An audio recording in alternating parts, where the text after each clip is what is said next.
de mudanças de postura, estímulos na musculatura, nas articulações, no próprio periodonto, e a gente tem como respostas crescimento. Às vezes, o desaparecimento de sintomas, por exemplo, no caso das DTMs. Então, a gente tem uma abrangência bastante grande quando a gente está pensando em ortopedia funcional dos maxilares. Ela não é só aparelho, né? A ortopedia funcional dos maxilares, ela é muito mais do que isso. Então, a gente pode atuar muito cedo, muito precocemente, e a gente basicamente vai atuar em algumas linhas, por exemplo, na parte de nível nobre de prevenção, por exemplo, orientando uma boa amamentação, para que essa amamentação possa trazer respostas bastante interessantes quando a gente fala ou pensa em crescimento crâniofacial. A gente vai estimular um monte de proprioceptores que vão acabar sendo traduzidos em função. Então, acho que a melhor resposta seria restabelecer as funções e, portanto, o equilíbrio, né, do próprio sistema neuromuscular. Ótimo.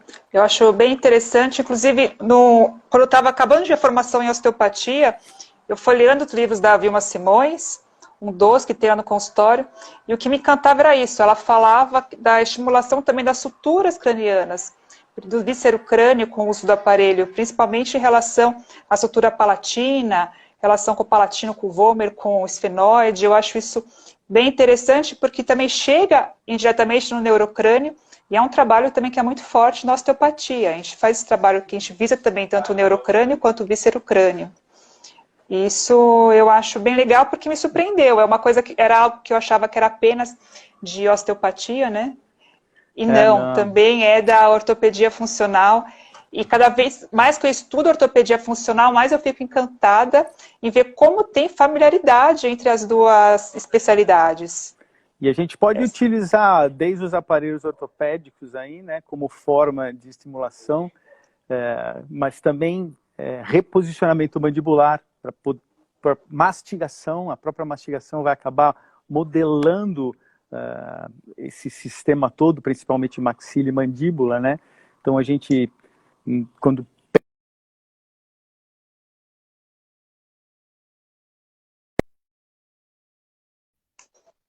mastigação, para que essa mastigação seja transformada em estímulos do osso e aí possa até atingir essas suturas que você falou, de uma maneira indireta, não Sim. de uma maneira direta, né, mas que acaba trazendo crescimento transversal de maxila, longitudinal de maxila e de mandíbula.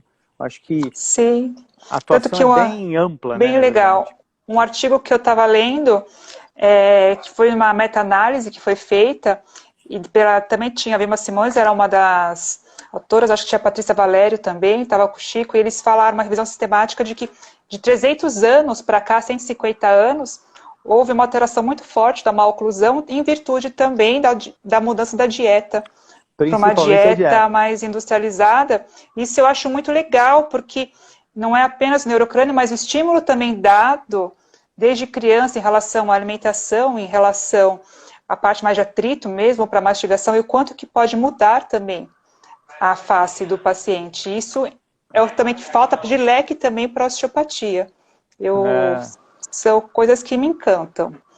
Então, vou fazer já uma segunda pergunta, já em conexão aqui. Qual que é a mínima idade para a colocação do aparelho ortopédico?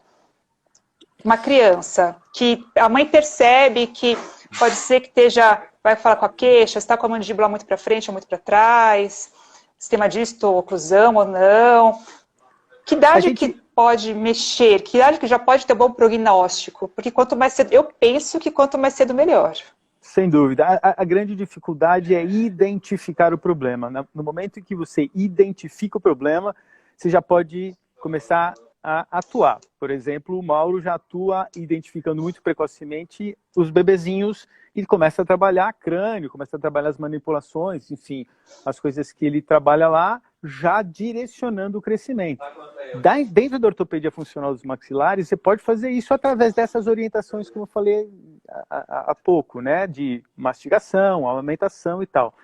Mas, assim, uma idade mínima para você colocar um aparelho, eu acho que, pelo menos, a criança precisa aprender aí, aprender não, que o reflexo do vômito já tenha sido estabelecido, né? Então, a gente tem que pensar aí, pelo menos, uns 4 anos de idade. Acho que nem vale muito a pena a gente pensar em aparelho antes de 4 anos de idade. E a gente tem outras coisas que podem ser feitas para melhorar a qualidade de estímulos para o crânio e para a maxila e para a mandíbula, né? Então a gente pode usar aí desde orientação mastigatória, a gente pode utilizar artifícios de ajuste oclusal através de desgastes seletivos. Então a gente utiliza aí alguns ajustes em determinadas vertentes de dentes para propiciar uma melhora da mastigação, uma eficiência mastigatória.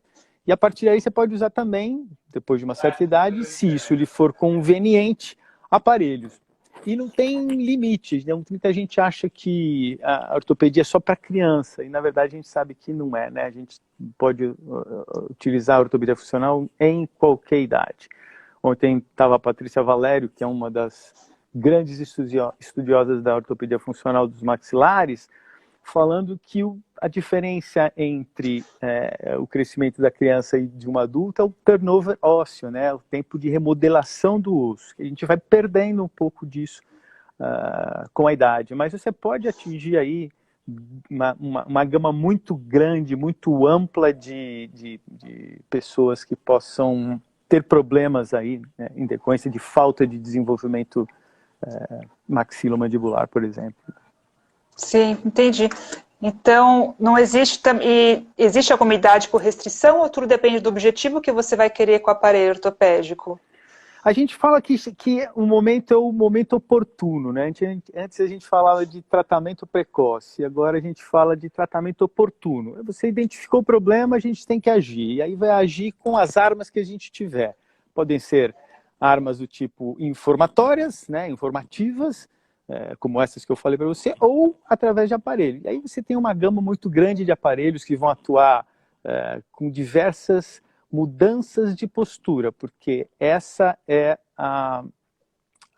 vamos dizer assim, a forma de atuação da ortopedia funcional. A gente muda a postura mandibular, existem mais de 20 mudanças de postura que você pode fazer na mandíbula para específicos problemas. Então, você pode mudar a posição mandibular para frente, para o lado, rodando, enfim, existem várias mudanças de postura.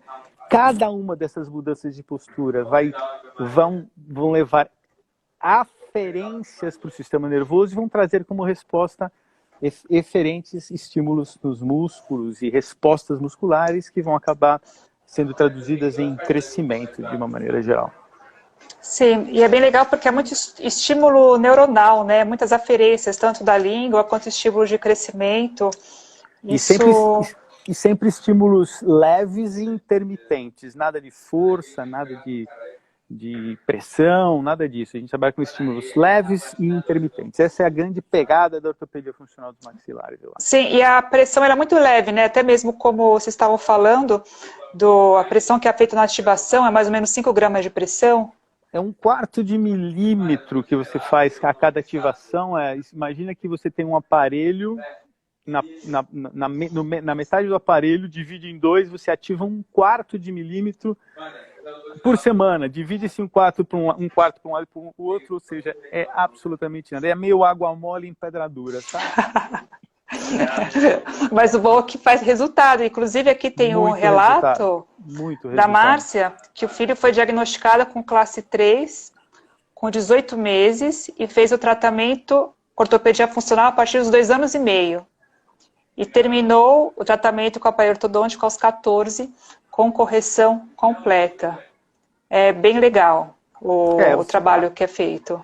A classe 3 especificamente, existem trabalho de meta-análise, inclusive, mostrando que a gente tem que atuar muito, muito cedo mesmo, e elas se tornam bastante estáveis com tratamento precoce, né? Então, a forma de atuar numa criança dessa com 2 anos e pouco de idade é muito simples, né? Você vai mudar a direção de crescimento mandibular. uma mandíbula que está indo para frente, no caso da classe 3 que falou, a gente chama mesoclusão, né? Você coloca, por exemplo, uma pista direta, que é uma porção de acrílico, que tem uma inclinação para que a mandíbula, na hora que for tocar no dente, siga ao contrário do que ela está seguindo, e aí você muda a direção de crescimento, muda todo o estímulo muscular, e você tem como resposta o crescimento de pré-maxilas, e enfim, você vai transformando uma boca que estava fadada a se dar mal, numa boca que vai estar bem, se Deus quiser, pro resto da vida. Que né? demais. Olha o Zé Mário. O Zé Mário que acabou de entrar, inclusive ele é aluno de osteopatia, que ele era um grande curioso da ortopedia funcional dos maxilares. Isso que é bem legal. Para você essa live também, viu, Zé? Aí, Zé, é isso aí. Ele é bem interessado.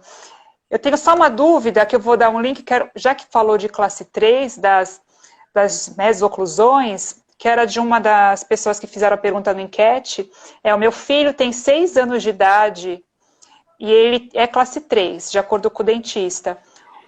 Ela quer saber o seguinte, tem como corrigir com essa idade ou ele vai estar fadado a uma cirurgia ortognática? Não. Bom, primeiro, o mais importante aí é o diagnóstico, né? Para saber se esse problema de classe 3 ele é mandibular ou maxilar. Se ele for mandibular, a ortopedia funcional age muito, muito bem e diria para você que vamos ter muito sucesso. Se ele for maxilar, a ortopedia também vai trabalhar, mas às vezes com um pouco mais de não tanta favorabilidade do que se fosse mandibular. Mas a gente tem muita coisa que pode ser feita. Se isso for genético, por exemplo, aí precisa orientar que talvez isso possa até virar uma coisa cirúrgica, mas mesmo que isso for cirúrgico, com os tratamentos ortopédicos, você pode minimizar essa cirurgia. Entendi, sempre tem resultado, né? Eu lembro, só vou fazer um desabafo, gostou do meu desabafo? Quando a minha filha nasceu, ela tinha a mandíbula super para trás, uma distoclusão era impressionante. E eu achava linda mesmo assim, né? Minha filha. Quem não Daí acha? quem não acha? Vinha, só para quem não sabe, eu sou a única fisioterapeuta de 5 dentistas na mesma casa, né? Minha mãe, meu pai e meus 3 irmãos. A ovelha negra.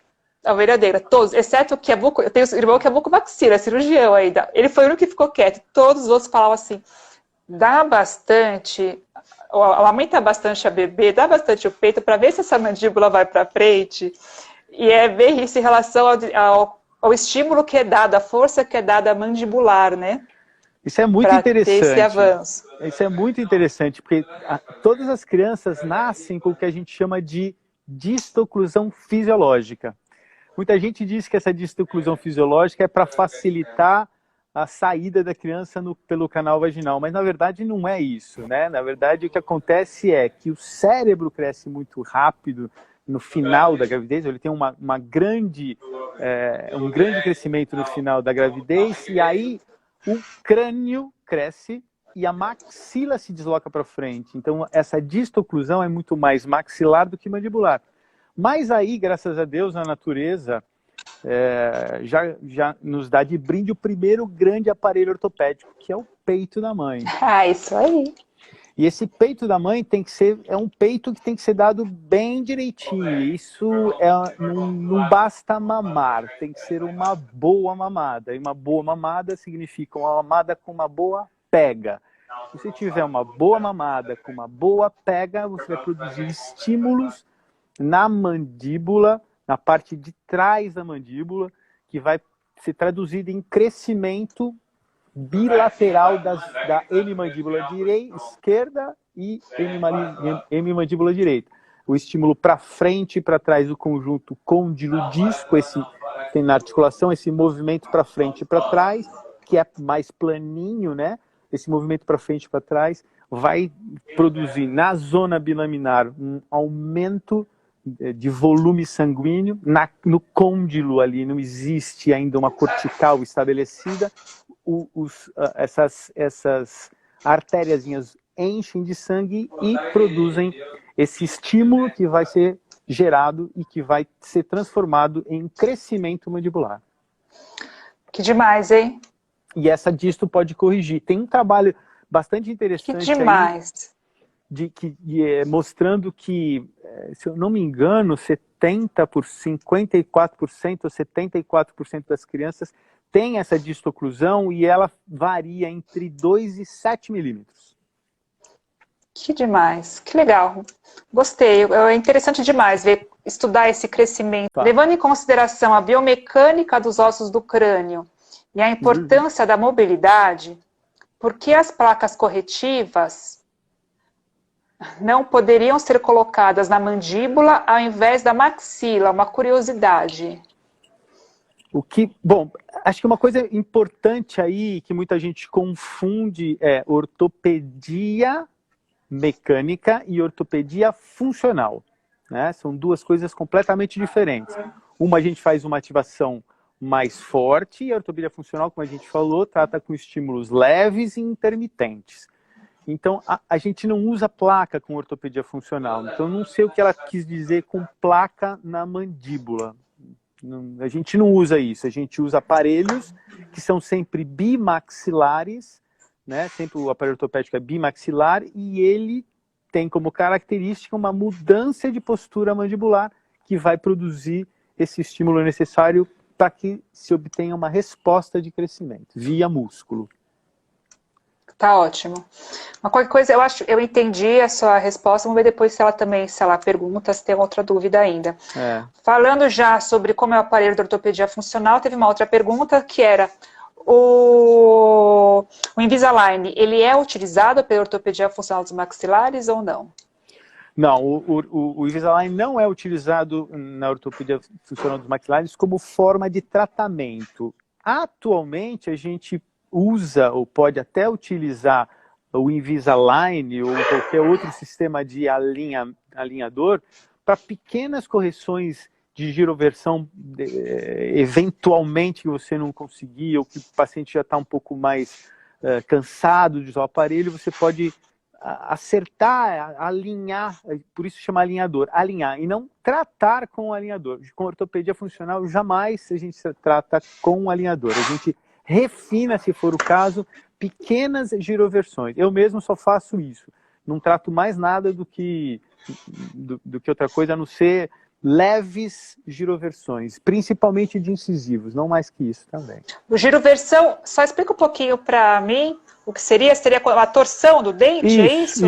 Isso. Quando o dente não está na posição certa. Imagina um incisivo central que deveria estar nessa situação, está um pouquinho girovertido e ele tendo espaço, e aí com ortopedia funcional você consegue esse espaço, mas o dente não foi totalmente para a posição, você pode, com um alinhador, colocar ele na posição muito rapidamente. Mas é no final do tratamento, isso se for necessário.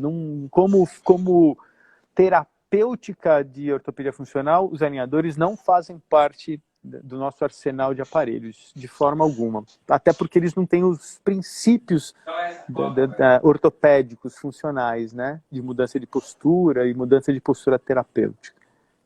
Sim, em relação ao bruxismo. Então, perguntaram aqui se o aparelho ortopédico da ortopedia funcional ela é indicada para bruxismo. Essa é uma pergunta que tem o tempo inteiro, em todas as lives de bruxismo acontecem. Bom, é assim. Para quem trata com placa, vai tratar com placa o bruxismo. Ninguém trata o bruxismo, para começar a história, né? A gente chama de fatores associados. Então a gente vai cuidar das consequências do bruxismo. Então, talvez a mais relevante nesse caso, seja o desgaste dos dentes. Então, coloca-se uma placa para que impeça esse desgaste dos dentes. Mas tem o lado bom e o lado ruim. Ok, se coloca uma placa e você impede aí o crescimento, você impede o desgaste dos dentes. Mas, em contrapartida, você também limita o crescimento dessa mandíbula, ou dessa maxila, que você, dependendo de você colocar essa sua placa. Então, a ortopedia funcional pensa diferente. Então, aqui vai uma opinião do Sérgio, especificamente do Sérgio. Com a ortopedia funcional, você coloca um dispositivo, que é um aparelho ortopédico funcional, que faz a mesma coisa do que a placa, no sentido de impedir que os dentes desgastem. Por exemplo, um aparelho que se chama placa plana simples, que são um aparelho embaixo, um aparelho em cima, que tem uma pista, essas pistas se encontram e a mandíbula se esfrega sem que os dentes se encostem. Ao mesmo tempo, você pode produzir crescimento maxilomandibular. Então, se você tem, além de um bruxismo, é muito difícil você ter um paciente só com bruxismo. Normalmente, você é acompanhado de algum apinhamento dental, alguma coisa nesse sentido, né? Então, uma mordida cruzada. Então, você pode matar 2 coelhos com uma paulada só. Então, você coloca um aparelho que vai melhorar essa situação de desgaste e já trabalha o crescimento maxilomandibular. E mais importante ainda, se a gente acreditar na reabilitação neuroclusal, que é uma filosofia do Dr. Pedro Planas, que está muito incorporada para quem trabalha com ortopedia funcional, se você tiver um plano oclusal patológico, se você tiver um plano oclusal inclinado, quando você coloca uma placa interoclusal, você mantém esse plano oclusal patológico.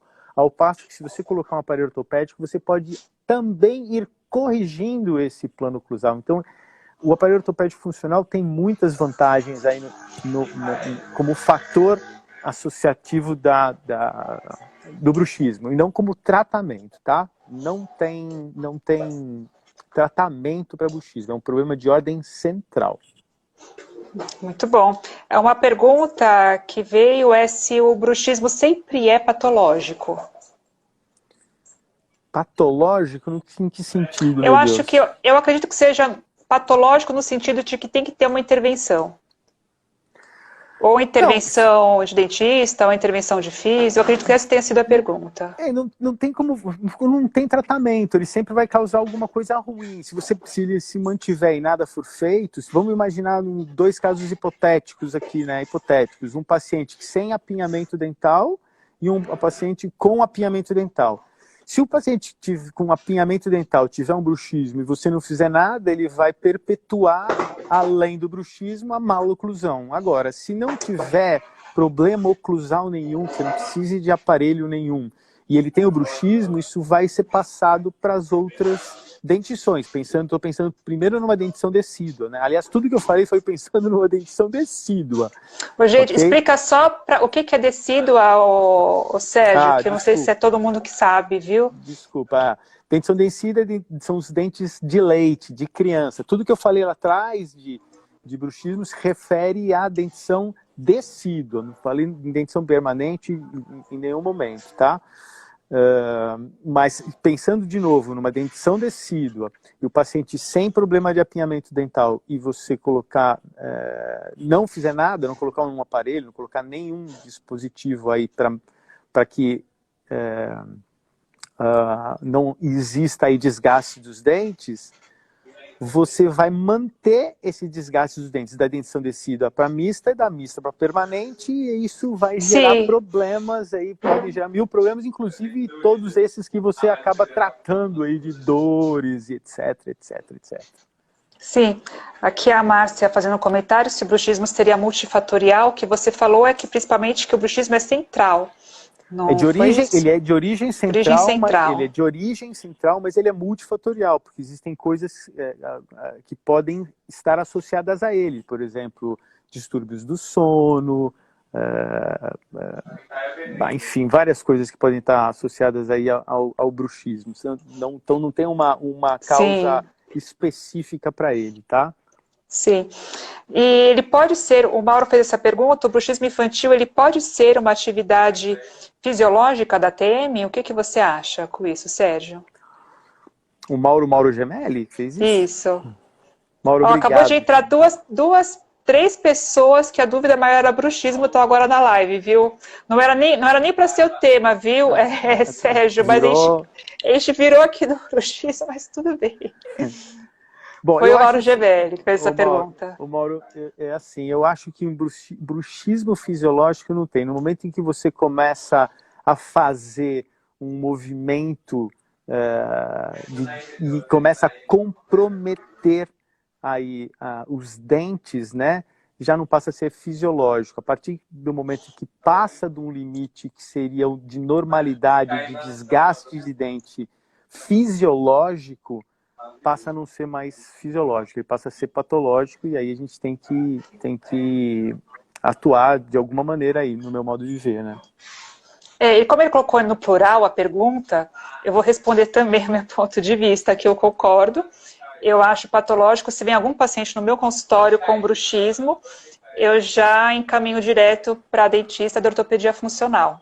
Eu nem penso duas vezes, porque tem que ter auxílio do dentista junto. Na realidade, eu trabalho muito com o dentista junto, e aquela história do rocabado, no mapa de palpação articular dele, uma dor posterior ao côndilo, uma dor posterior superior à cápsula, é de origem oclusal, provavelmente tem um contato oclusal prematuro, tem que levar para o dentista e eu encaminho todos. Eu não consigo trabalhar a região orofacial sem ter um dentista junto comigo, a maioria das vezes. Acho que o mundo hoje é transdisciplinar para quem trata. Não tem mais como você tratar sem ter seus parceiros de outras especialidades, né? A gente está muito intimamente ligado, né? Tem muita coisa que eu dependo primeiro do fisioterapeuta, tem muita coisa que a fono pode me ajudar. Hoje de manhã eu tive uma aula, dando uma aula para médicos otorrinos, mostrando a importância de uma respiração adequada. Quer dizer, a gente tem que estar tudo integrado, respiração, mastigação, deglutição, tudo isso, postura crânio-cervical, crânio-vertebral.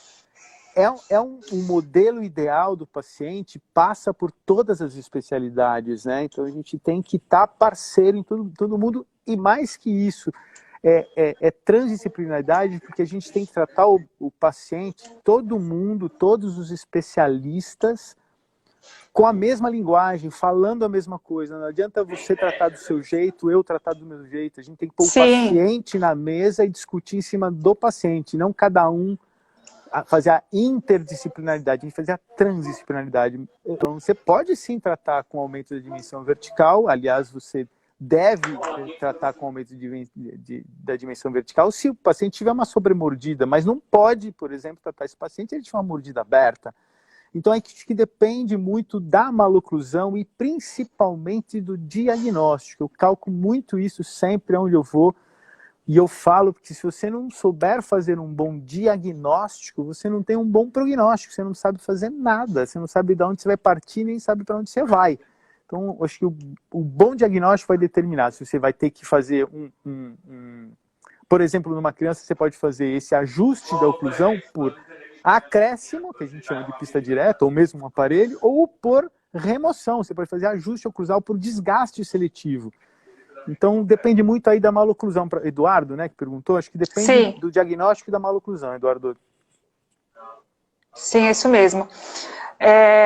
A Joana perguntou, a dor maior que os pacientes, que geralmente eu indico para o dentista, são dores mais posteriores no côndilo, do côndilo mandibular. É que o Rocabado ele faz uma didática, né, em relação a tratamento, até fisiopatologia da disfunção temporomandibular, quanto uma progressão em relação ao tratamento, em relação à palpação, que eu acho muito legal. O mapa de dor articular do Rocabado eu uso muito. Eu fiz a formação fiz a formação há muitos anos, acho que faz uns 18 anos, e eu uso muito no consultório, nunca ultrapassou. É muito importante, e uma dor posterior de côndilo, ele sempre fala, levar para o dentista que tem alteração oclusal importante. O que ele diz é que uma dor anterior pode ter muito mais relação muscular. Isso. E o posterior, uma relação forte oclusal. E a maior preocupação é a compressão no tecido reto discal. Exatamente. E acontece o seguinte, né? A grande maioria das maloclusões são de classe 2, de distoclusão, onde o côndilo está mais posteriorizado. Sim. Por isso essa maior incidência de dores posteriores, e é exatamente essa a causa. Mas não necessariamente pode ser por um côndilo posteriorizado, pode ser por um disco adiantado e, consequentemente, o côndilo se posterioriza. Então aí precisa saber qual é a origem do problema, qual é o seu diagnóstico para isso, né? Então, você trabalhar sabendo se a mandíbula está mal posicionada, o seu disco articular está mal posicionado, é muito importante para o tratamento, né? Então, de novo, o diagnóstico é fundamental aí, para você saber o que está acontecendo no paciente. Maxilomandibular bacana, mas você tem aí uma resultante na hora que existe a engrenagem dos dentes, uma resultante distal, que a hora que o dente encosta de baixo, encosta no de cima, a mandíbula é jogada para trás, e essa ida para trás pode ser a causa dessa provável dor articular. Então, obviamente, uma avaliação de quem entende disso, de um dentista que entende disso, porque nem todo dentista entende disso, mas de um dentista que entenda disso é importantíssimo, e essa associação está muito... Sim. Esse casamento fica muito legal aí para tratar o seu paciente com dor posterior. Sim, bem interessante.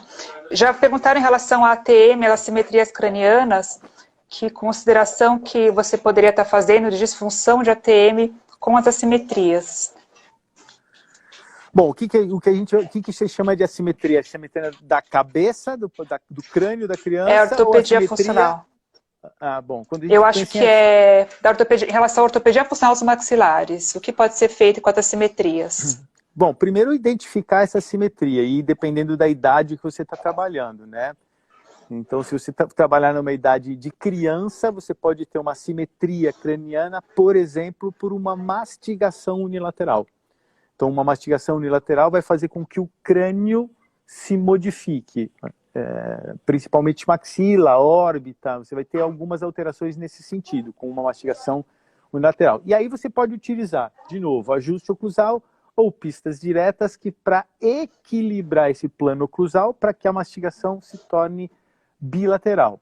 Num paciente adulto, você pode ter o mesmo problema, você pode ter uma assimetria, mas aí a assimetria já está mais aparente, você já vai ter mais deformação do crânio. E aí você precisa entender, e está muito bem calcado no seu diagnóstico, do que você tem para fazer aí. Porque muitas vezes essas assimetrias cranianas já vêm acompanhadas de deslocamentos de discos anteriores, já vêm outros comprometimentos, que o seu diagnóstico vai ser determinante para que tipo de aparelho você vai utilizar aí para poder resolver esse problema. Então você pode utilizar aí aparelhos que vão simplesmente posicionar a mandíbula, aparelhos que vão girar a mandíbula. Existem várias situações aí que você pode... Sim. E combinações de tudo isso. Então você precisa fazer de novo um bom diagnóstico para saber o que está acontecendo para poder tratar a assimetria. Mas uma órbita que está mais baixa do que a outra, numa idade adulta, você pode colocar o aparelho que for, isso não vai voltar para o normal, isso já aconteceu, e você não tem mais como corrigir essa assimetria, por exemplo, de órbita. De plano oclusal, você consegue melhorar muito isso daí, né? Mas assimetria de rosto, de face, dificilmente você consegue contornar isso na idade adulta, né? Sim, nos adultos principalmente o que eu vejo é que a maioria dos adultos com assimetrias também, eles vão ter algum componente de dor ou deslocamento de disco, estalido, sempre tem alguma queixa associada, esses pacientes adultos com essa assimetria. É água mole em pedra dura, né? Um paciente que tem uma assimetria, você pode olhar o seu paciente que tiver uma assimetria, ele vai ter um desvio mandibular, ou para a esquerda ou para a direita. E esse desvio mandibular vai ser o grande problema dele em relação às articulações. Então, aí você vai ter uma articulação mais alta do que a outra, um côndilo mais alto do que o outro, uma compressão mais alta do que o outro, e às vezes um disco já mais anteriorizado do que o outro. Então, não adianta simplesmente manipular o seu paciente, precisa entender o que está acontecendo e aí sim esse conjunto transdisciplinar, aí no caso a osteopatia, a fisioterapia e o dentista fazem um belo sanduíche. Sim, fazemos mesmo. Só uma pergunta que era minha, depois eu vou entrar um pouquinho mais nas perguntas que estão acontecendo. Em que situação, Sérgio, que você indica no seu consultório para fisioterapia? Em que situação você indica também para fono? Mas, na realidade, só para esclarecer, quem está escutando também, o seu público maior de consultório é criança, né? Isso. É criança e adolescente? Eu trabalho muito com crianças e adolescentes. Atendo também, às vezes, os pais dessas crianças, mas, como você falou, a maioria é criança, assim. O que você perguntou? A idade? Não, qual que você Não, perguntou? a Desculpa. relação. Quando é que você indica para físio e para fono? Bom, eu tenho a sorte de a minha esposa ser fonoaudióloga, né? Então, É na mesmo? verdade, Eu não sabia. Que não, legal.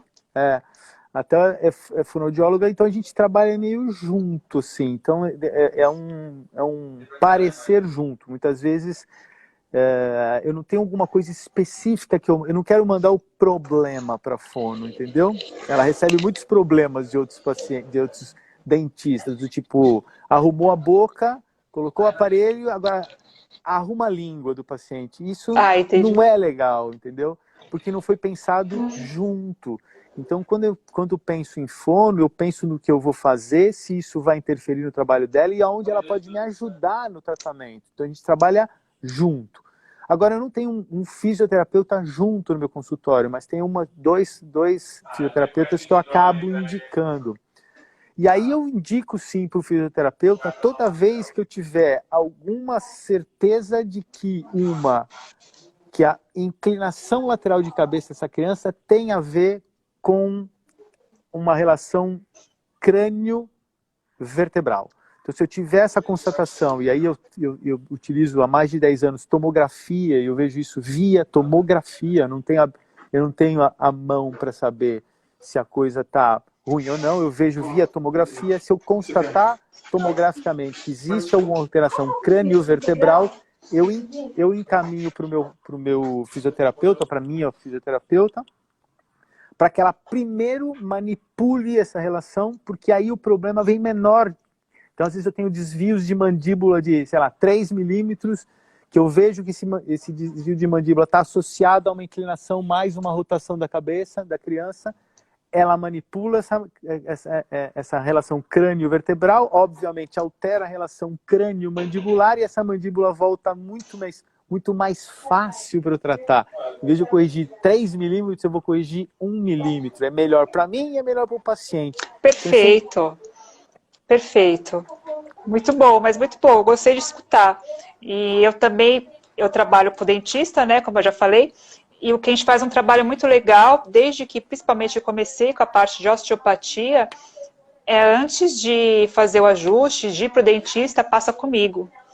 Em relação à parte, principalmente em relação à osteopatia craniana e o trabalho que a gente faz de fáscias, né, do corpo inteiro. Isso é e bárbaro. O trabalho responde muito mais fácil, e eu acho que a gente não pode nunca parar de estudar, né? Eu estava lendo ontem um artigo do Bruno Bordoni, que é um osteopata italiano, que trabalha muito com face, é um grande estudioso, e ele falou uma coisa, Sérgio, que por anos eu brigo. Gostou dessa? Ele me entendeu lá da Itália, porque ele fala que a gente tem 5 diafragmas, que são estruturas faciais que dividem o corpo do modo antero-posterior. Um diafragma é a tenda do cerebelo, que é dural, relação direta a tenda do cerebelo com o gânglio de Gasser, que é muito importante, com o esfenoide, temporal e tudo mais. A outra face, ele fala que é toda a musculatura da língua, que é assoalho bucal e lingual, complexo lingual. Uma outra face, a entrada torácica. Diafragma costal, que é o diafragma mesmo, e diafragma que seria mais em relação ao períneo. E o que eu sinto, o que ele fala? A relação da língua, ela é íntima com o diafragma. Principalmente se eu for pensar em alça de cervical com o nervo hipoglosso, que também anatomicamente vai ter relação com o frênico, e que vai ter também relação cervical alta com dura mater, com meninges, e também cervical alta com o trigêmeo. E o que ele fala? Não tem como, quando você faz uma inspiração, há uma retrusão da língua que vai facilitar a amplitude do diafragma. Mas por que eu estou falando isso? Ele fala muito a relação da língua com a respiração. E o que eu sempre percebi no meu consultório, tanto pacientes que vêm, crianças e adolescentes, que têm uma alteração crânio-cervical, uma alteração de hábito de cabeça, quanto pacientes adultos com dor. O mínimo que eu posso fazer para chegar em ATM é trabalhar o diafragma. É o mínimo. Pode ser desde algo postural, uma cabeça anteriorizada, uma mordida aberta, que eu tenho que trabalhar a região ioídea, ou eu tenho que trabalhar com outras faces cervicais, eu não consigo chegar em região crânio-cervical sem antes trabalhar o diafragma e muitas vezes o períneo, porque o corpo inteiro está conectado e principalmente pelas fáscias. E eu acho que isso é o grande diferencial da osteopatia, porque ela consegue definir essa relação. E se eu pensar as fáscias, elas são absurdamente nervadas por corpúsculos de Golgi, corpúsculos de Ruffini, corpúsculos de Patini. Então, quantas aferências que ela dá também para a nossa medula e para o nosso tronco cerebral. O caminho ele é muito mais amplo para o paciente com DTM ou um paciente com uma alteração oclusal. É lógico, eu vou pensar em crânio também. Não consigo também atrapalhar um paciente com uma DTM, ou dentista que solicita e fala, está com essa simetria muito grande de ver o crânio, o que pode ser feito para ajudar, né? Já que a gente trabalha juntamente, sempre é crânio e o corpo inteiro. Gostou? Crânio e o corpo inteiro ficou bom, né? Eu consegui resumir bastante, né? O paciente com DTM é o crânio, o corpo inteiro. Se eu penso em crânio, eu penso em sacro também. Eu não posso manipular o crânio sem manipular um sacro. Tá certo. Quando a gente pensa no indivíduo, a gente tem que pensar nele completo. É difícil pensar porque necessita de muito estudo, né? E a gente ainda não tem muita comprovação científica sobre nada disso. A gente vê muito isso acontecer na clínica, né? Eu tive na Colômbia o ano passado, só falaram sobre fáscia. Isso empolga muito, é muito demais, mesmo. Gosto muito. Mas o dentista se sente um pouco fora desse contexto, porque é muito, vamos dizer assim, over pra gente isso, né? Já tem muita coisa pra gente pensar mais na fáscia, por isso que o tratamento tem que ser transdisciplinar, e sorte de quem tem você para poder passar antes, né? Se pudesse todo paciente passar antes, porque seria muito interessante se você tiver. Às vezes chega um paciente no meu consultório, simples assim, ó. Chega um paciente no meu consultório, 3 anos de idade, 4 anos de idade, 5 anos de idade, para colocar um aparelho, uma respiração oral. Com a postura toda alterada, totalmente fora de condições de você pensar em colocar um aparelho nesse cara. Mas tem gente que quer colocar um aparelho, porque precisa abrir o palato, porque precisa não sei o quê. Esse cara tem que ir primeiro pro otorrino verificar se o problema dele é anatômico ou se não é problema anatômico, resolver o problema anatômico se tiver, se não for problema anatômico, enfim, resolver o problema respiratório, para que esse paciente consiga ficar com o aparelho e esse aparelho produzir um efeito, porque o aparelho ortopédico é um aparelho solto na boca.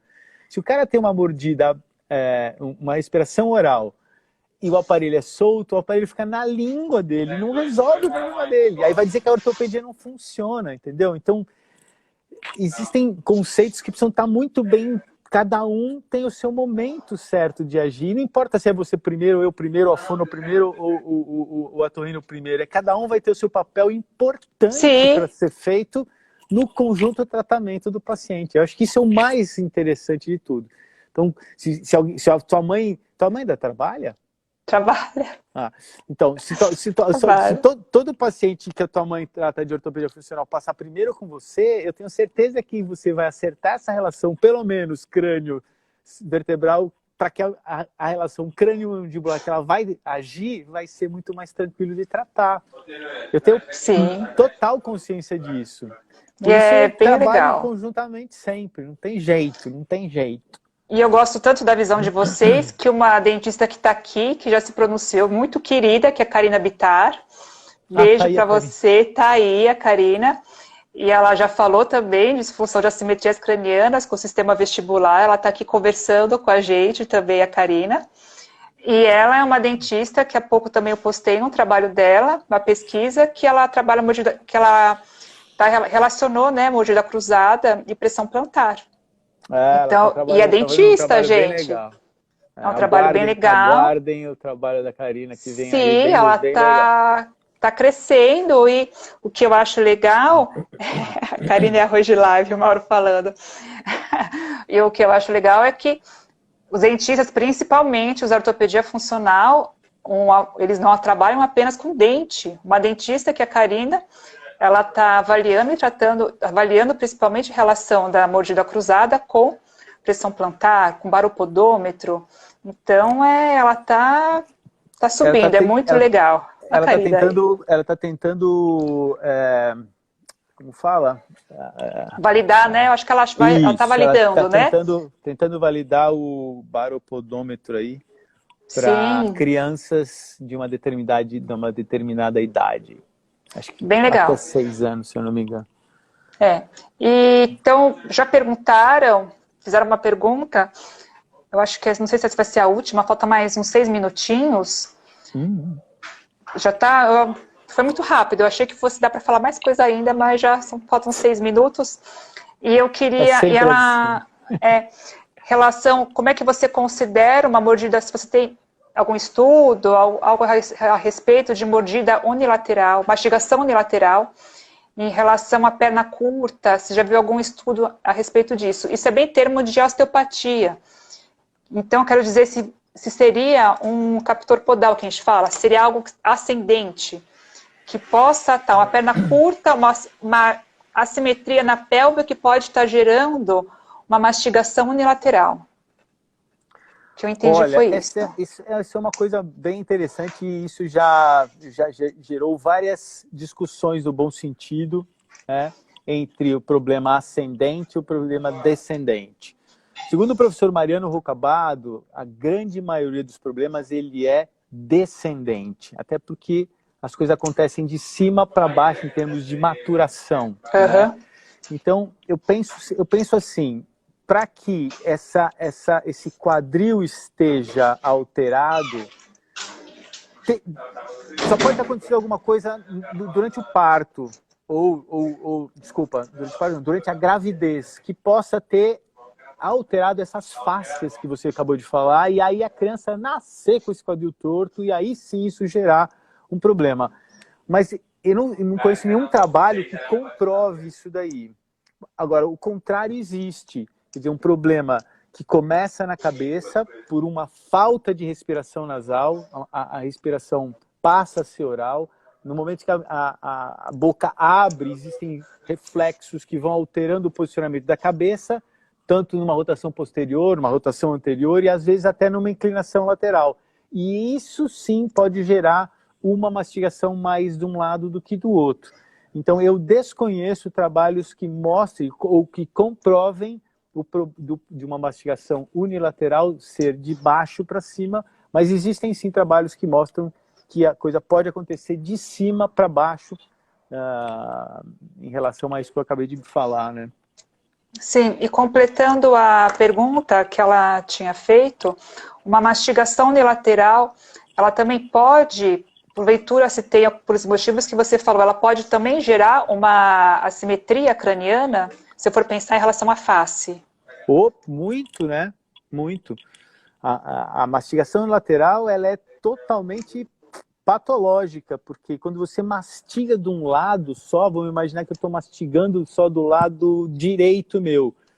E aí estou falando de uma criança, porque se você pensou num adulto, esse adulto foi uma criança que mastigou do lado direito também. Sim. Então, ele está mastigando do lado direito, quando ele mastiga desse lado direito, o movimento que a mandíbula faz é um movimento do lado esquerdo, o côndilo vem para baixo, para frente, para baixo e para a linha mediana. Faz esse sentido aqui. E isso traz junto o conjunto côndilo-discal que estimula essa zona posterior da articulação e traz, como consequente, um crescimento só desse lado da mandíbula. Então, quando você mastiga desse lado, você cresce a mandíbula desse lado e cresce a maxila desse lado pelo impacto da mastigação desse lado. Então, você tem que ter uma mastigação bilateral para que hora você cresça aqui desse lado, e quando você mastiga desse lado, você cresce desse lado e desse lado. O crescimento é cruzado. Então você precisa dessa mastigação bilateral. A mastigação unilateral vai modificar um monte de coisas. Vai modificar o plano oclusal, vai modificar a inclinação da articulação, o tamanho, o volume de um côndilo do lado em relação ao outro, vai alterar, ao alterar o plano oclusal, vai alterar também a órbita. Enfim, existe uma série de consequências causadas pela mastigação unilateral. Isso tem muitos trabalhos que mostram isso, mas não em humano, comprovando com evidência, mas sim em ratinhos. Tem um trabalho que eu li agora de manhã, para o curso que eu dei lá, que eles tiraram os dentinhos de um lado de um grupo de ratos e deixaram o outro grupo de ratinhos com dentes. E eles verificaram que do lado onde tinha mais dentes, onde ele mastigava mais, e a mandíbula torceu totalmente. Significa que a linha média mudou, a côndilo mudou, a fossa mudou, a face mudou, tudo mudou. Então tem muitos trabalhos que comprovam isso daí, viu? Sim, e como a Ana Paula citou agora, a própria respiração também ela vai auxiliar no desenvolvimento da face. Ah, muito, né? Aliás, a respiração nasal, para mim, é fundamental. Você pode fazer o que você quiser, tratar do jeito que você quiser, com o aparelho que você quiser, do jeito que você quiser. Se a respiração não estiver boa, o paciente vai ter problema aí de dor em algum momento da vida dele. Sim, sim, é importante. Ainda mais para desenvolver, né, a maxila, a região frontal, a passagem de ar. Eu gosto muito, acho muito interessante isso. Sérgio, faltam 20 minutos já. Acabou? Eu queria... Olha, é um absurdo isso. Eu tô muito frustrada, tá bom? Foi muito rápido. Queria agradecer muito você. Já vai acabar. Muito obrigada por estar aqui. Adorei a conversa.